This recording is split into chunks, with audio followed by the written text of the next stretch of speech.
Hello BookTube, my name is Elizabeth and I read bouquins and books, and this is the C tag. It was originally created by Jim at Jim's Books, Reading and Stuff, and I was tagged by Shelly Swearingen, who just said the nicest things about me when she tagged me. You made me blush. You made me blush, Shelly, but I really appreciate it. Thank you. It's really nice. So I will leave links to both channels down below. The first prompt. C is for countries: Cuba, Colombia, Chile, Congo, Cyprus, Czechia, China, and Canada. What was the last book you read by an author from Canada or China or another country beginning with C? For me, not very surprisingly, it will be a book by a Canadian author, and it's also a French-Canadian author. As far as I know, it's not translated in English, but I'm going to show you nevertheless because there's a car in the title, and I know that Jim likes cars. So this would be, if we translate word for word, The Cigarette Lighter of the Black Chrysler.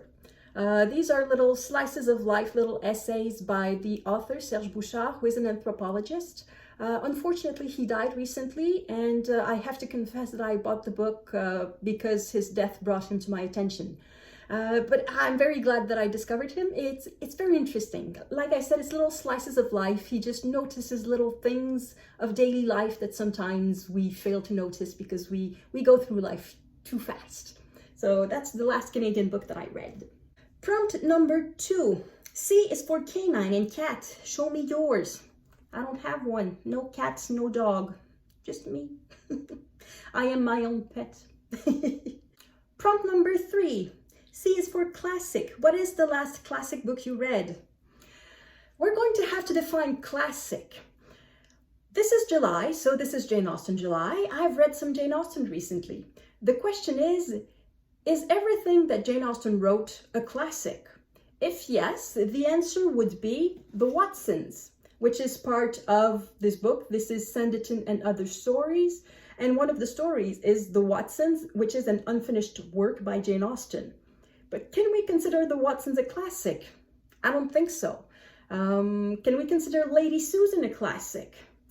I don't think so either, because I had never heard of it before Jane Austen July. I think it's only Janeites who really know that there's a novel by Jane Austen called Lady Susan. I think the general reader, the average reader, does not necessarily know that. So, what would be the last classic that I read? It would be Sense and Sensibility. So I'm going to say that Sense and Sensibility is the last classic that I read because of Jane Austen July. Next prompt. C is for children's book.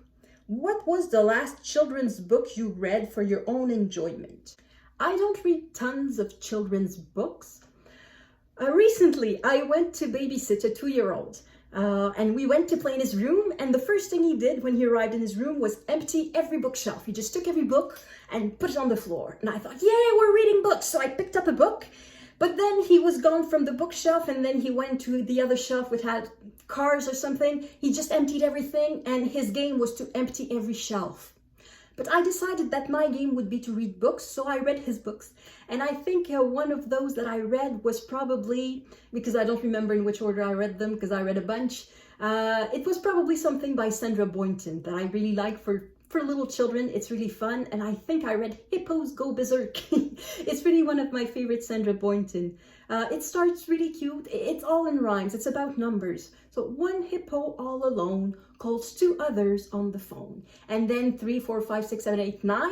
And then hippos go berserk. And then they start to leave. 9, 8, 7, 6, 5, 3, 2.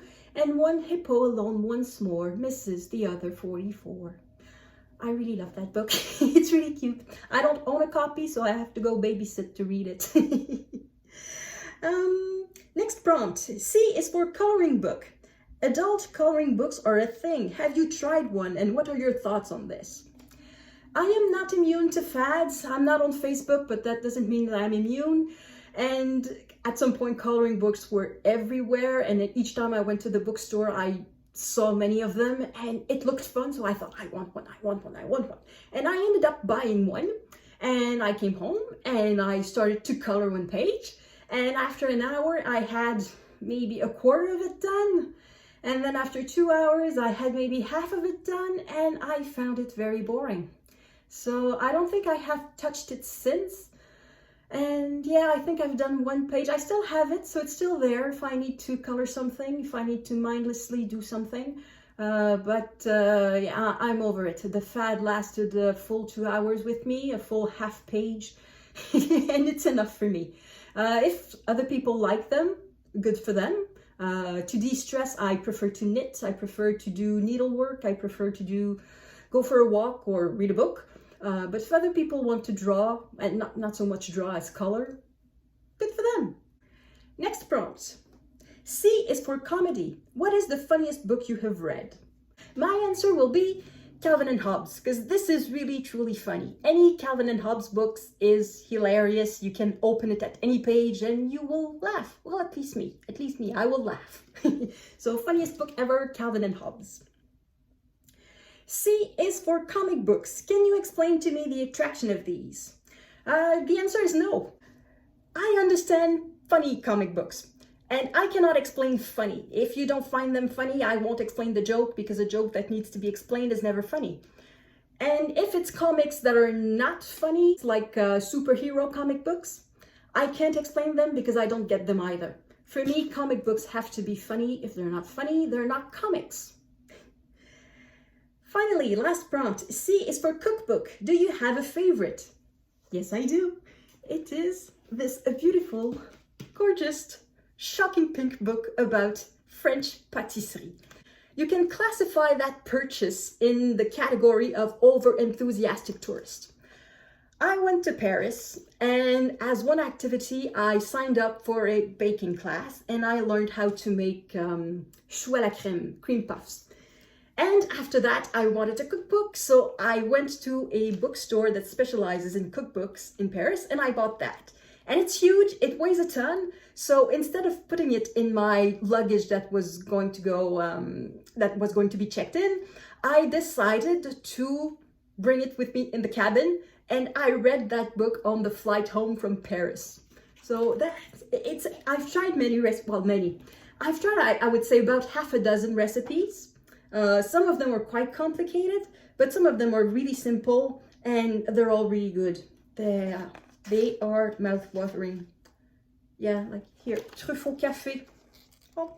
And every step is illustrated, and yeah, it's my favorite cookbook. So that is it for the C tag. Thank you again, Shelly, for tagging me. This was a lot of fun.